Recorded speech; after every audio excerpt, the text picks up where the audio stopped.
जय हिंद। आज हम लोग सेकेंड लेक्चर देखते हैं। जय हिंद। आज हम लोग सेकेंड लेक्चर में देखते हैं कि आप स्कूल लाइफ से अब कॉलेज लाइफ में हायर एजुकेशन के लिए आप पहुंच चुके हैं। तो थोड़ा मैथ्स में हम लोग आगे बढ़ने से पहले देखते हैं कि ये जो 10th तक आपने मैथ पढ़ा, ये और आप 11th में जो पढ़ेंगे इसमें थोड़ा डिफरेंस है, बीच में एक गहरी खाई है जिसको भरना पड़ेगा। पहले ऐसा नहीं है कि 10th में गणित पढ़े हैं और 11th में आज स्टार्ट हो जाएगा तुरंत चलाएगा। कुछ हम लोग को बेसिक टर्म जानना पड़ेगा, तभी हम इसमें आगे बढ़ेंगे बेहतर तरीका से।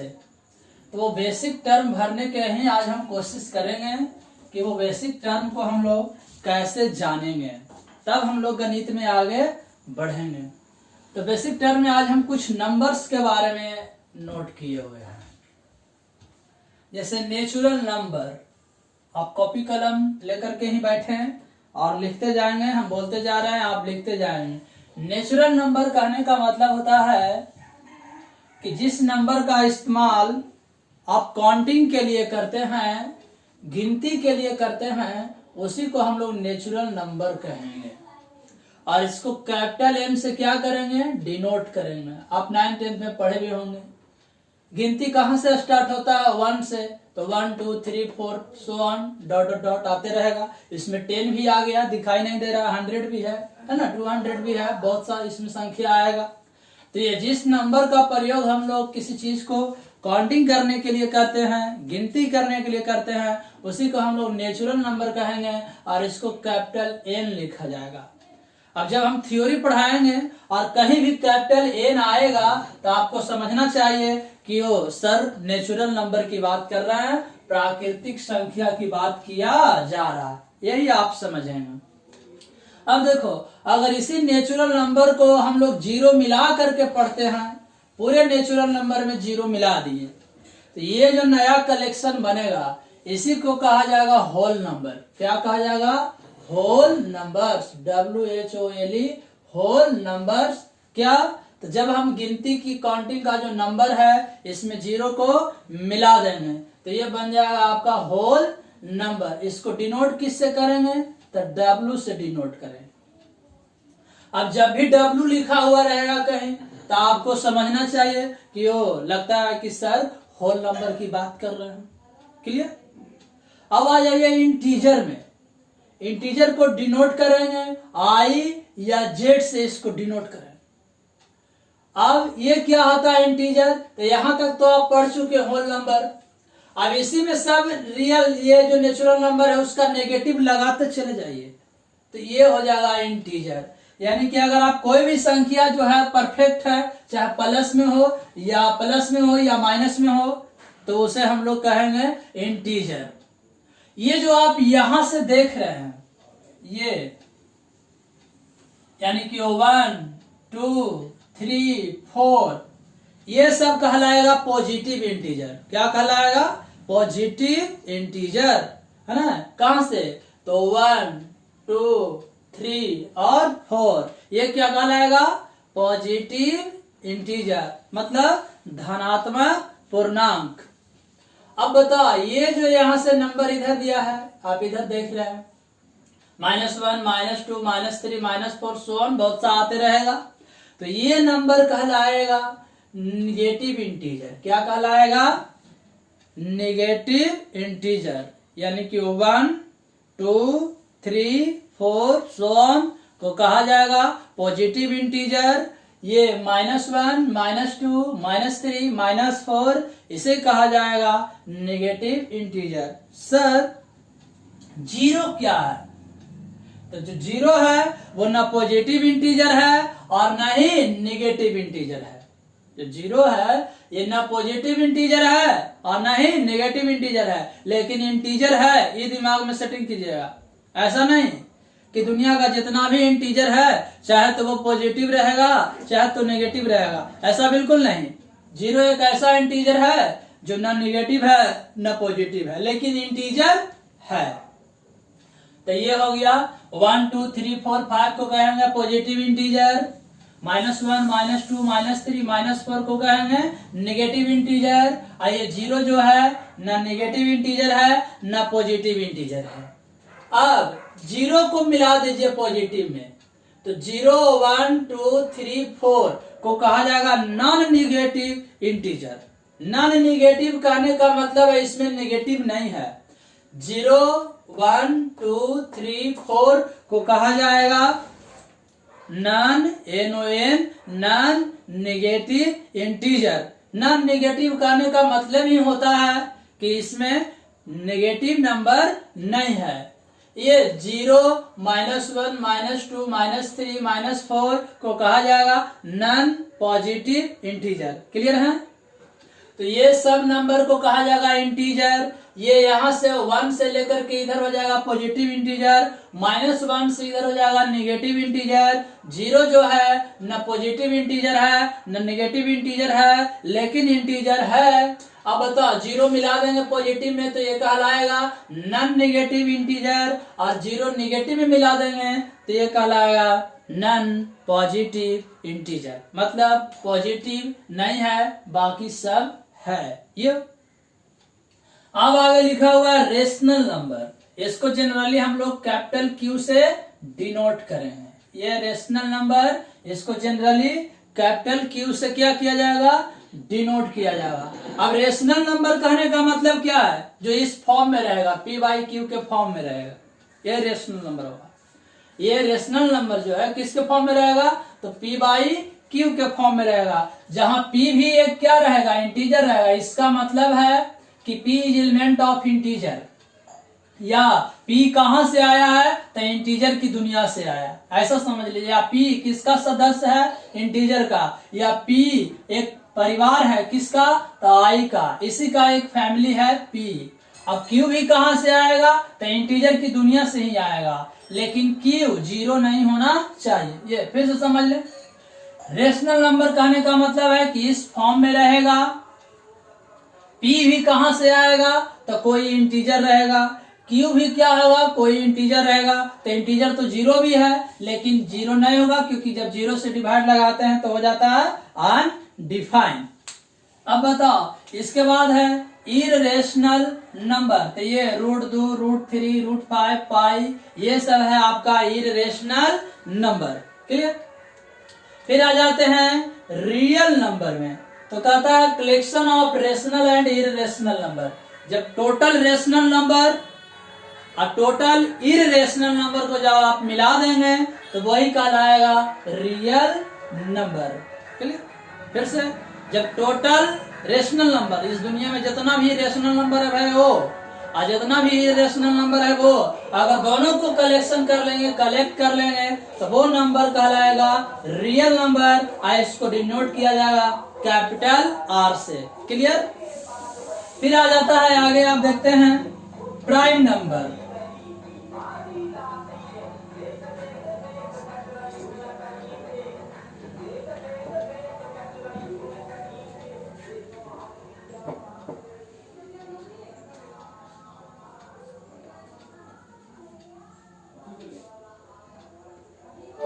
प्राइम नंबर्स कहने का मतलब है कि जिसका 2 ही फैक्टर होगा। कितना फैक्टर होगा?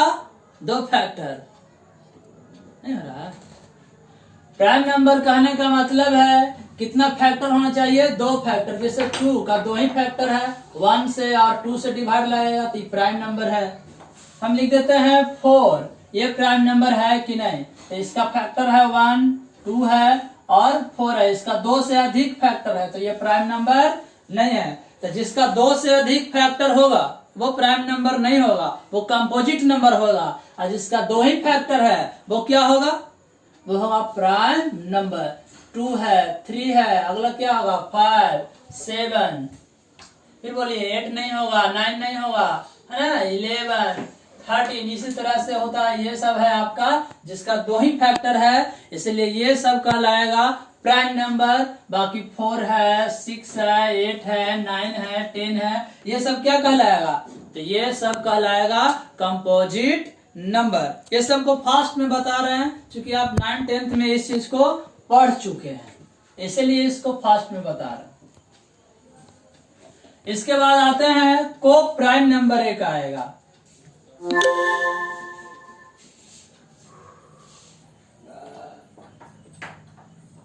को प्राइम नंबर्स क्या होगा, तो कहेगा कि जब दो संख्या का HCF हो जाएगा 1 तो वो दोनों नंबर कहलाएगा को प्राइम नंबर। जैसे 2 और 3 HCF निकालिएगा 1 आएगा, को प्राइम है।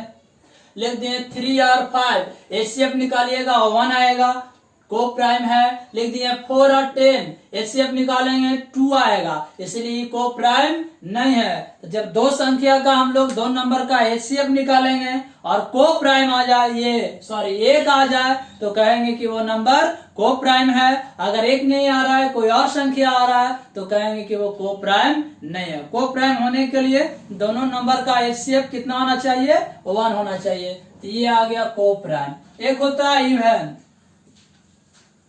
और एक होता है ऑड। अगर 2 से डिविजिबल है, 2 से कट रहा है तो उसको क्या कहा जाएगा, इवन। अगर 2 से नहीं कट रहा है तो उसको क्या कहा जाएगा, ऑड कहा जाएगा। क्लियर। अगर 2 से कट रहा है तो इवन, 2 से नहीं कटेगा तो क्या कहा जाएगा, उसे ऑड कहा जाएगा। ये सब हम लोग प्रीवियस क्लास में ही पढ़ चुके हैं। थोड़ा सा नया नंबर आपके लिए आएगा, इमेजिनरी नंबर। ये हो गया इमेजिनरी नंबर।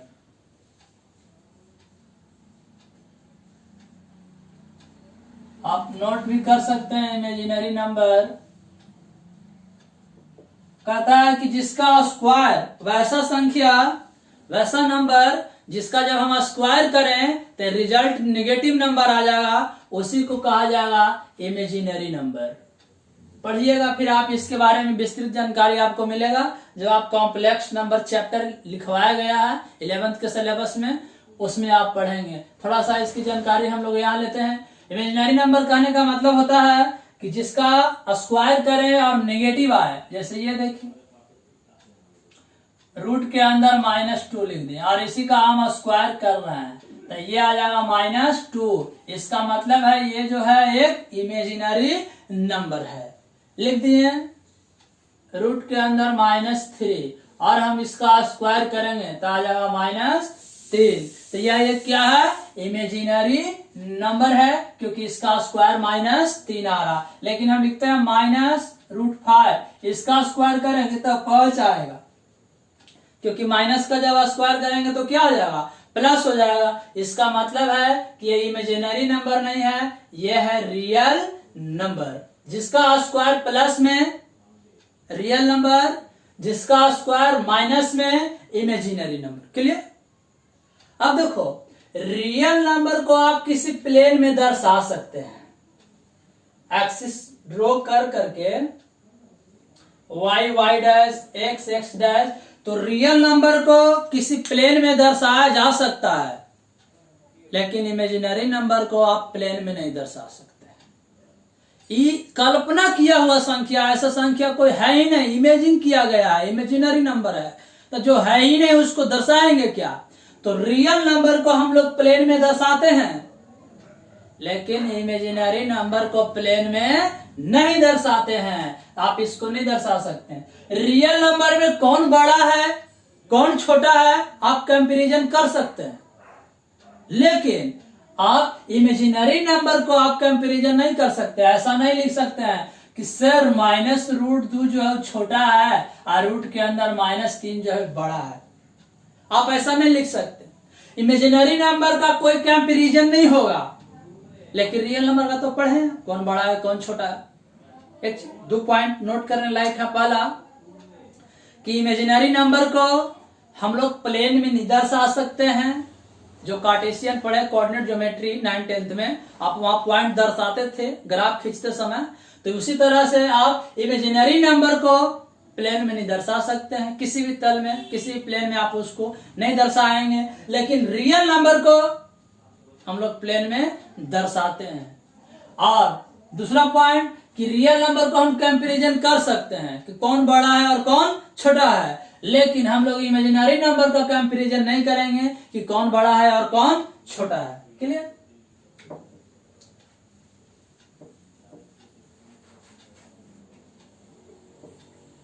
तो ये था कुछ नंबर्स जिसके बारे में हम लोग जान लिए हैं। इमेजिनरी ही एक नया जाने, पहले से तो आप 9th 10th में रियल नंबर तक पढ़े ही होंगे। इमेजिनरी जो था उसको नया, इसको ऐसे भी लिखा जा सकता है इमेजिनरी को, -√3 लिखा हुआ है तो √3 आयोटा।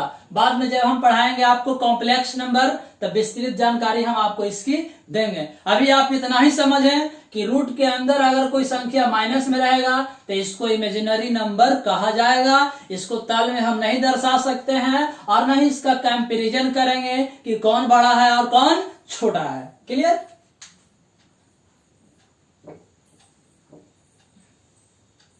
अब देखते हैं आगे। एक चीज होता है फंक्शंस, जो आगे हम लोग पढ़ेंगे, लेकिन जब फंक्शन का विस्तृत जानकारी आपको तब मिलेगी जब हम लोग पढ़ेंगे सेट, सेट के बाद पढ़ेंगे रिलेशन और तब पढ़ेंगे फंक्शन। लेकिन यहां हम अभी कुछ बेसिक चीज हमको लॉगरिथम को समझने के लिए चाहिए, तो इसीलिए फंक्शन का भी कुछ बात उसमें आ जाएगा। तो थोड़ा बहुत हम इसकी जानकारी यहां आपको दे रहे हैं कि क्या होता है फंक्शंस।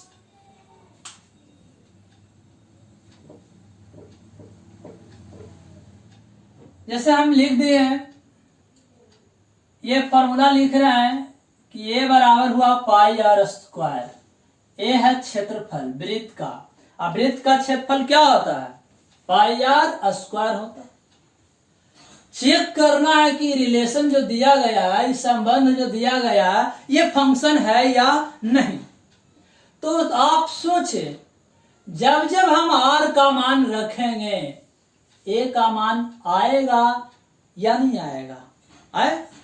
जब जब हम r का मान रखेंगे, अब चूंकि r है, वृत्त की त्रिज्या है, तो त्रिज्या तो कुछ न कुछ होगा, 0 तो होगा नहीं और माइनस में भी कोई संख्या नहीं होगा। यानी कि जब भी हम r का मान रखेंगे तो कोई प्लस में ही रखें। अब किसी चीज का रेडियस माइनस में तो होगा नहीं, और 0 होगा तो वृत्त बनेगा नहीं। यानी कि 0 रख नहीं सकते हैं r की जगह, और माइनस वाला कोई संख्या रख नहीं सकते हैं, क्योंकि रेडियस नेगेटिव नंबर होता नहीं है। तो आप बताइए, जब जब हम r का मान रखेंगे तब तब a का मान आएगा या नहीं आएगा? आए? अवश्य आएगा, एकदम यूनिक आएगा। ऐसा नहीं कि r का मान 5 रखेंगे तो आंसर दूरगन आएगा, ऐसा आएगा नहीं, एक जैसा आएगा आंसर। जैसे जैसे r बदलते जाएंगे, a बदलते जाएगा, यूनिक मान आते जाएगा। यानी कि यह एक क्या है? फंक्शन है। क्या है?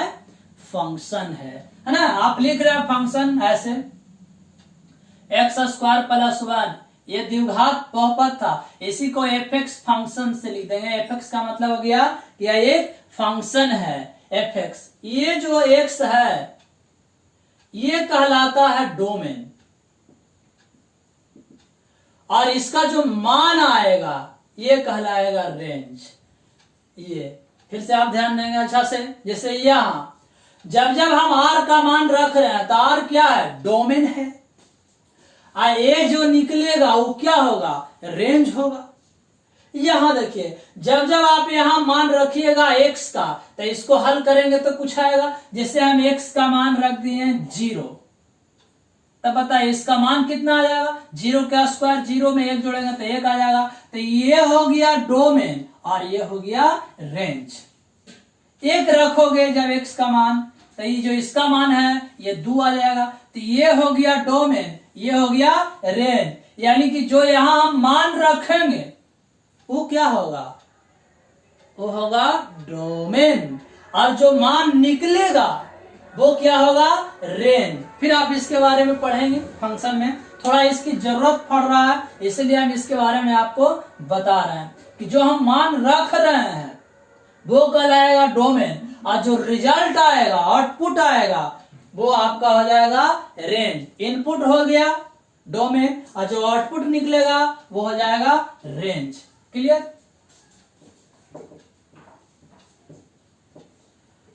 कभी कभी ग्राफ का भी त्रिकोणमिति में आपको आएगा, या और टॉपिक में भी आप ग्राफ पढ़ सकते हैं। तो ग्राफ जब भी हम ड्रॉ करते हैं, खींचते हैं, तो ये आप जानते होंगे बाई, ये होता है बाई डैश, ये होता है एक्स, ये होता है एक्स डैश। तो तो जब भी आप किसी फंक्शन का ग्राफ ड्रॉ करेंगे तो एकदम नोट कर लीजिएगा, दिमाग में सेट कर लीजिए कि डोमेन को दर्शाएंगे एक्स अक्ष पर। किसको? जब भी हम ग्राफ ड्रॉ करेंगे तो डोमेन को दर्शाया जाएगा एक्स अक्ष पर। कौन अक्ष पर? तो एक्स एक्सिस पर दर्शाया जाएगा। और रेंज को कहां दर्शाया जाएगा? तो वाई एक्सिस पर इसको दर्शाया जाएगा। आप नोट कर सकते हैं, जब भी हम किसी फंक्शन का ग्राफ ड्रॉ करते हैं तो डोमेन को एक्स अक्ष पर दर्शाते हैं और रेंज को वाई अक्ष पर दर्शाते हैं। कहां दर्शाते हैं? वाई अक्ष पर। डोमेन को एक्स अक्ष पर और रेंज को वाई अक्ष पर दर्शाते हैं। क्लियर? सीख लिए। दो चीज सीखे हम फंक्शन में। पहला, जो मान हम रखते हैं, इनपुट करते हैं, वो कहलाता है डोमेन। बदले में जो रिजल्ट आता है वो कहलाता है रेंज। जैसे आप मशीन में, चक्की में गेहूं डाल रहे हैं तो वो क्या हुआ? डोमेन। उसके बदले में नीचे से आटा निकल रहा है, वो क्या है? रेंज। कोई बॉलर बॉलिंग कर रहा है तो वो हो गया डोमेन, और उसके रिस्पेक्ट में बैट्समैन उसको खेल रहा है तो वो क्या हो गया? रेंज। तो यही होता है, जो मान हम लोग इनपुट रखेंगे वो कहलाएगा डोमेन, और जो आउटपुट के रूप में निकलेगा वो क्या कहलाएगा? रेंज। जब हम ड्रॉ करेंगे ग्राफ तो डोमेन को दर्शाएंगे एक्स अक्ष पर और रेंज को दर्शाएंगे वाई अक्ष पर। क्लियर? डोमेन को कहां दर्शाएंगे? एक्स अक्ष पर, और रेंज को कहां दर्शाएंगे? वाई अक्ष पर। क्लियर?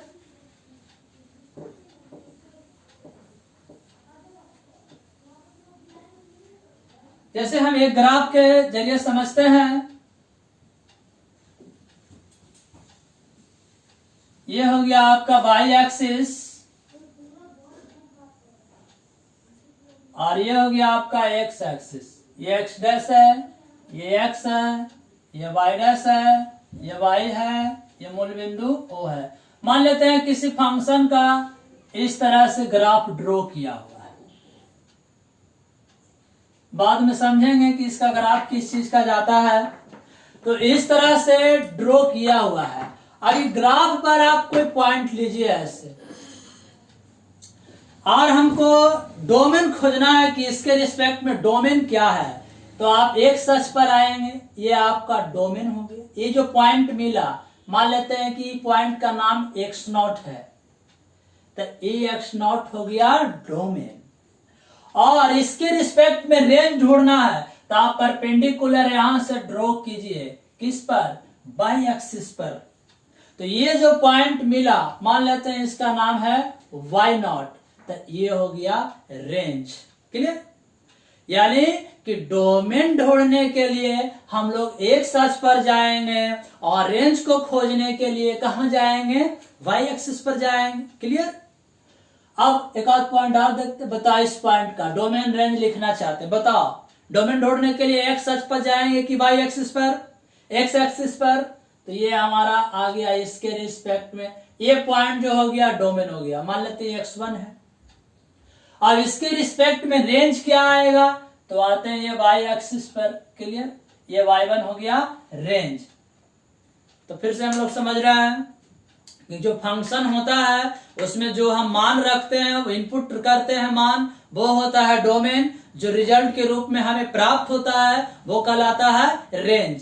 जब हम इसका ग्राफ ड्रॉ करते हैं तो एक्स अक्ष पर डोमेन को दर्शाते हैं और वाई एक्सिस पर रेंज को दर्शाते हैं। अगर कोई ग्राफ खींचा हुआ पहले से और हम लोग को किसी पॉइंट का डोमेन लिखना है तो एक्स एक्सिस पर आएंगे, और रेंज ढूंढना है तो वाई एक्सिस पर जाएंगे। तिरछा नहीं, परपेंडिकुलर जाएंगे। क्लियर? ये एक चीज और समझते हैं टर्म, एक इंक्रीजिंग और डिक्रीजिंग शब्द का यूज होगा। जैसे हम लॉगरिथम का ग्राफ खींचेंगे और कहेंगे कि ये इंक्रीजिंग है या डिक्रीजिंग है, तो आपको खुद से जवाब देना हो। तो इससे पहले हम समझ लेंगे कि फंक्शन जो होता है उसका ग्राफ इंक्रीजिंग क्या हो रहा है और डिक्रीजिंग क्या हो रहा है। विस्तृत जानकारी आप फंक्शन पढ़ेंगे तो दिया जाएगा, लेकिन हम वो चीज को आपको मटेरियल को दे रहे हैं ताकि जब हम यहां से आगे बढ़ें तो बीच बीच में आपका गाड़ी न फंसे, आप आसानी से समझ सके। क्या होता है इंक्रीजिंग और क्या होता है डिक्रीजिंग। एक ग्राफ के माध्यम से हम लोग समझते हैं।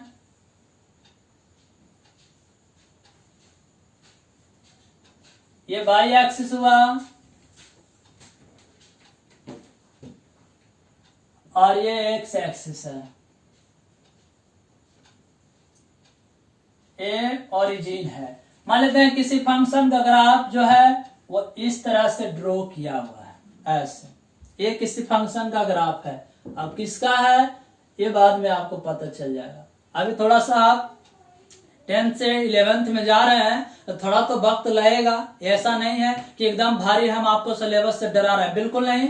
गणित को हम लोग बेहतर तरीका से समझेंगे और जब हमको लगेगा हम अपने तरीका से पढ़ाएंगे कि कैसे हम आपको पढ़ाएंगे तो आपको बेहतर समझ में आएगा, है ना। ज्यादा उबियाने की चीज ये गणित नहीं है कि उबिया के एकदम आ गए डायरेक्ट चैप्टर पर, तो इसमें प्रॉब्लम आपको हो जाएगा। अब देखते हैं कि जो फंक्शन है इंक्रीजिंग है कि डिक्रीजिंग है। इंक्रीजिंग कहने का मतलब होता है बढ़ना और डिक्रीजिंग करने का मतलब होता है घटना। अगर कोई विकास कर रहा है अपने लाइफ में, आगे बढ़ रहा है, इंक्रीज कर रहा है, पीछे जा रहा है, घट रहा है, यानी कि डिक्रीज कर रहा है, तो इंक्रीजिंग है कि डिक्रीजिंग है ये कैसे पता चलेगा।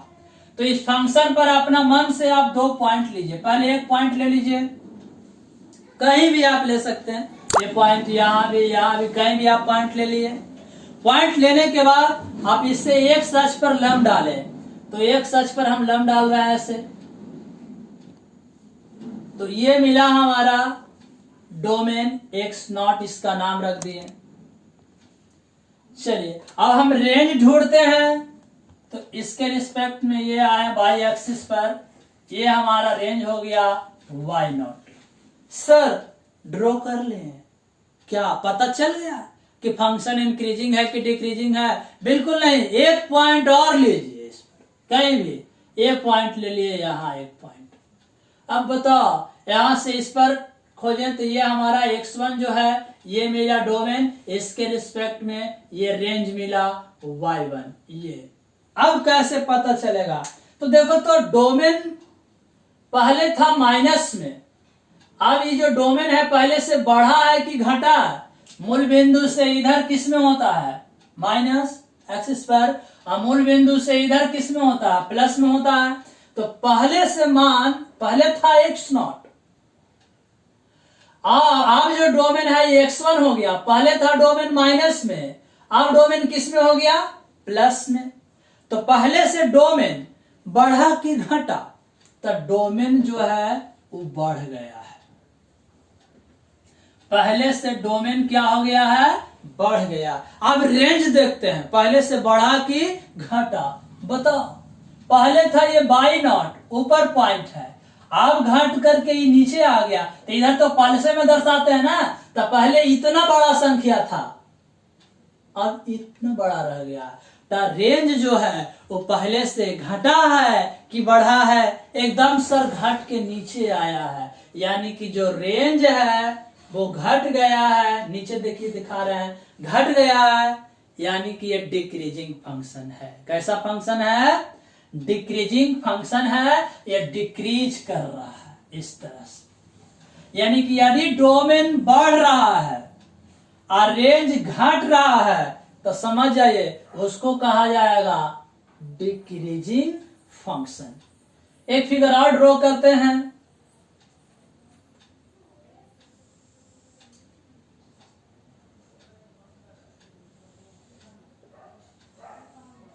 ये आपका y है, ये y डैश है, ये x है, ये x डैश है, ये ओरिजिन है। अब इस तरह से हम ड्रॉ कर लेते हैं ये फंक्शन। बताओ, इसको जांच करने के लिए कि ये फंक्शन इंक्रीजिंग है कि फंक्शन डिक्रीजिंग है, आप इस पर एक पॉइंट लीजिए। चलो पॉइंट लिए तो x एक्सिस पर आए, कुछ मिला x0। रेंज ढूंढने के लिए y एक्सिस पर लंब डाले, ये मिला y0। एक और पॉइंट लीजिए, बोलिए। यहाँ आ गया आपका अगला रेंज हो गया x1, और डोमेन ढूंढने के लिए y एक्सिस पर ये ड्रॉ करेंगे तो ये हमारा हो जाएगा y1। बताओ, पहले से रेंज बढ़ा कि घटा? तब पहले से डोमेन, तब पहले से डोमेन सर बढ़ गया है, अच्छा रेंज देखो तो पहले ये था, अब ऊपर गया है, तो रेंज जो है वो बढ़ा है कि घटा है? क्या हुआ? ये भी बढ़ा है, रेंज भी बढ़ा है। तो अगर डोमेन बढ़ रहा है और रेंज भी बढ़ रहा है तो ऐसे फंक्शन को कहेंगे कि इंक्रीजिंग फंक्शन है। कैसा फंक्शन है ये? इंक्रीजिंग फंक्शन है, इंक्रीज कर रहा है। क्लियर? फिर यहां ध्यान दीजिए, डोमेन बढ़ रहा है और रेंज घट रहा है, और डोमेन बढ़ रहा है तो यहू बढ़ रहा है, तो ये हो गया आपका इंक्रीजिंग फंक्शन। ये हो गया आपका एक को बढ़ने से दूसरा घट रहा, ये आपका हो जाएगा डिक्रीजिंग फंक्शन। दो फिगर से हम और समझा सकते हैं आपको, लेकिन आप दिमाग में एकदम सेटिंग कर लीजिए। डी से डोमेन, आर से रेंज।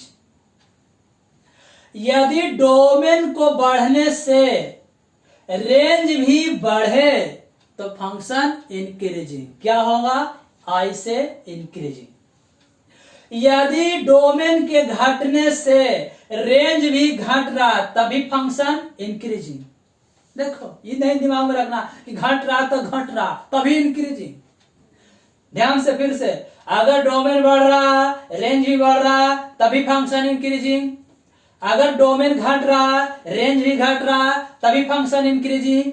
और डोमेन बढ़ रहा है रेंज घट रहा है, बोलो क्या होगा? डिक्रीजिंग। या डोमेन घट रहा है और रेंज बढ़ रहा है तभी क्या होगा? डिक्रीजिंग। क्लियर? यानी कि बढ़ने से बढ़ता है तो इंक्रीजिंग, घटने से घटता है तभी इंक्रीजिंग, और बढ़ने से घटता है तभी डिक्रीजिंग, घटने से बढ़ता है तभी डिक्रीजिंग। तो ये दोनों कंडीशन हो गया डिक्रीजिंग और ये दोनों कंडीशन हो गया इंक्रीजिंग। क्लियर? फिर से इस चीज के फंक्शन में आप विस्तृत जानकारी हासिल करेंगे, लेकिन आप यहाँ ही दिमाग में सेटिंग कर लीजिए कि अगर डोमेन बढ़ रहा है और रेंज भी बढ़ रहा है, या डोमेन घट रहा है और रेंज भी घट रहा तो इंक्रीजिंग होगा। यदि डोमेन बढ़ रहा रेंज घट रहा, या डोमेन घट रहा रेंज बढ़ रहा तो डिक्रीजिंग होगा फंक्शन। क्लियर?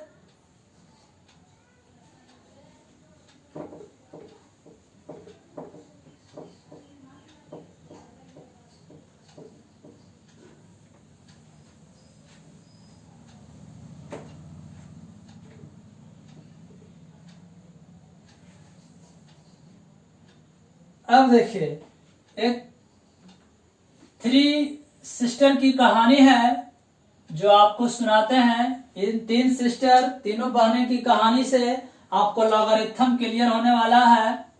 जैसे a के पावर हम x लिख दिए, अब मान लेते हैं इसका मान कैपिटल N आ रहा है, ये a to the power x equal to क्या आ रहा है?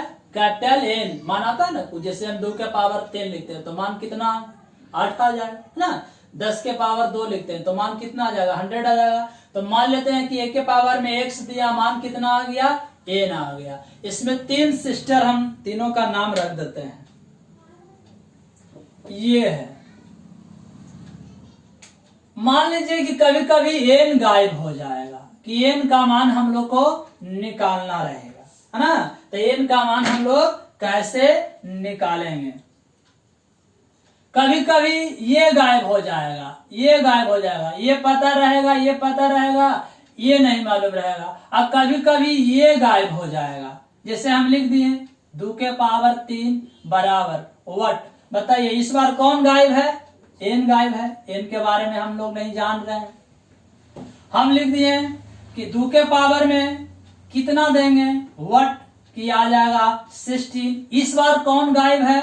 x गायब है, कि x मालूम नहीं है। अब अगला देखते हैं, किसके पावर में? वट। किसके पावर में हम लोग देंगे? 3, की आ जाएगा 8। बताओ इस बार कौन गायब है? a गायब है। a equal to what. तो ये जो रिलेशन दिया गया है इन तीनों में से ये अगर किसी एक को गायब करेंगे और 2 को मालूम है तो तीसरा आप जो गायब किए हैं उसको निकाल सकते हैं। अब किसको निकालेंगे तो क्या कहलाएगा? अगर n गायब हो गया और n निकालना है तो ये कहलाएगा एक्सपोनेंशियल। क्या कहलाएगा? एक्सपोनेंशियल, या आप 9th क्लास में इसको घातांक भी कहते थे, एक्सपोनेंट भी आप कह सकते हैं। इसको डिग्री कहा जाता है, या एक्सपोनेंट कहा जाता है, या पावर कहा जाता है। हिंदी में इसको क्या कहते हैं? घात कहते हैं। अगर ये गायब हो गया ये, तो इसको करनी कहेंगे, इंडेक्स क्या कहा जाएगा, करनी। अगर ए का मान निकालना है तब हम लोग को करनी पढ़ना पड़ता है। और अगर ये पावर गायब हो गया तब हम लोग पढ़ेंगे लॉग। क्या पढ़ेंगे, लॉग। फिर से आप दिमाग में सेटिंग कीजिए बढ़िया से। ये 3 बहन है, ए, एक्स और एन। अगर एन गायब हो गई तब क्या पढ़ना है, घातांक, एक्सपोनेंशियल कह सकते हैं यहाँ, और इसको कहते हैं एक्सपोनेंट या पावर या डिग्री, हिंदी में इसको क्या कहते हैं, घात। अगर ये गायब हो गया तब हम लोग करनी पढ़ेंगे, इंडेक्स पढ़ेंगे, है ना। और अगर ये पावर गायब हो गया, डिग्री गायब हो गया, तो इसका मान निकालना है तब हम लोग क्या पढ़ेंगे, लॉगारिथम पढ़ेंगे। जब ये गायब हो जाएगा पावर, ये निकालने का प्रोसेस ही लघु गणक हो जाएगा, ये एक्सपोनेंशियल हो जाएगा और ये करनी हो जाएगा। क्लियर। तो आप एक आवश्यक सूचना सुनेंगे कि जो आपका 11th क्लास का जो क्लास चलेगा अभी वो MWF में ही चलेगा, यानी कि मंडे, वेडनेसडे और फ्राइडे, है ना। और अगले क्लास से लाइव चलेगा, जो चैनल आप जान ही रहे हैं, Vidya education biology by Satyendra sir. Vidya education biology by Satyendra sir, ये चैनल है ना। इसी पर आप लाइव पढ़ेंगे। आपका लाइव क्लास हो जाएगा लगभग 9:20 से 9:20 से आप लाइव पढ़ेंगे।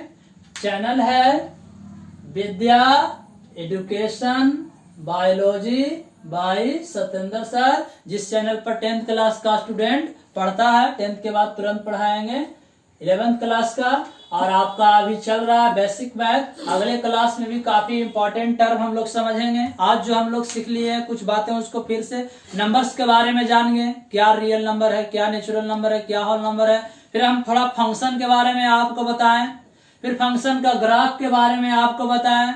इसके बाद आपको बताएं ये 3 बहन की कहानी कि कौन भुला जाएगी, तो हम लोग क्या पढ़ेंगे। अगर एन गायब हो गया एक्सपोनेंट, है ना, एक्सपोनेंशियल। अगर ये गायब हो गया एक्स तो लॉग, अगर ये गायब हो गया तो करनी। यानी कि लॉग, लघुगणक, करनी और घातांक तीनों एकदम एक दूसरे से मिलता जुलता है। तो इससे पहले कि हम लॉग पढ़ें, पहले हम घातांक और करनी का नियम भी थोड़ा बताएंगे आपको। हालांकि 9th-10th में इस चीज को पढ़ लिए हैं, लेकिन जो विद्यार्थी नहीं पढ़े हैं उसके लिए हम 0 लेवल से आगे बढ़ रहे हैं। तो आपको पहले घातांक और करनी के बारे में थोड़ा सा बता देंगे, तब हम लोग लघु गणक के पास में अपने आप पहुंच जाएंगे। क्लियर। तो यही है टाइम आपका 9:20 से। चैनल है Vidya education biology by Satyendra sir. ये आप याद रखेंगे MWF, यानी कि मंडे, वेडनेसडे और फ्राइडे। चूंकि आज फ्राइडे है तो हम अगला क्लास कब लेंगे, मंडे को आएंगे। तो आपको एकदम इंटरेस्टिंग टर्म है, आपका क्लास नहीं छूटे, आप ऑनलाइन एकदम पढ़ने के लिए मोबाइल लेकर रेडी रहें टाइम में, जिस टाइम में हम आने वाले हैं ऑनलाइन। तो उस दिन हम लोग सीखेंगे ये कि a⁴x बराबर n लिख रहा है, तो n का मान क्या क्या होना चाहिए, a का मान क्या क्या होना चाहिए, n का मान क्या होना चाहिए। अगर अगला क्लास आप छोड़ देंगे तो आपको पूरा लॉग समझ में नहीं आएगा। अगर नेक्स्ट क्लास को आप मिस करते हैं तो पूरा लॉगरिथम आपका गायब हो जाएगा।